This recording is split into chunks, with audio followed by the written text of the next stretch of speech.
Assalamu alaikum warahmatullahi wabarakatuh. Kwa majina naitwa Zaid Khalid na mimi ni Head of Volunteers kwa Mission Relief Africa. Mission Relief is an organization ambayo ilianza from the UK kuja kusaidia watu hasa Kenya, na Mission Relief iko na projects nyingi sana. Si ati kwa sababu leo tunakuja kufungua msikiti ati tuna projects ya msikiti peke yake, bali Mission Relief wako na projects nyingi sana, na pia last year tumelaunch projects zingine pia. Na leo tumekuja hapa Kilifi County kufungua msikiti. I think kama sijakosea ni msikiti wa 15 ama 16 ambao Mission Relief wamejenga.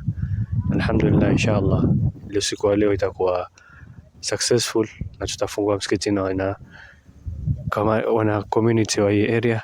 Jazakallahu khair. Assalamu alaikum warahmatullahi wabarakatuh. Kuna project gani zingine mbali na hii ya msikiti uweze sema kuna hii na hii ambayo Kuna projects ambazo zilianza kitambo pale Mission Relief walipoanza. Ya kwanza ni orphanage feeding programs, ya pili ni kujenga visima, ya tatu ni orphanage sponsorship, ya nne ni food packs, ya tatu ni zakat. Lakini pia mwaka huu tumelaunch project ya education project, na pia inshallah kila siku zikienda Mission Relief ikipanuka tutafanya projects nyingi na nyingi zaidi. Shukran sana, barakallahu fik.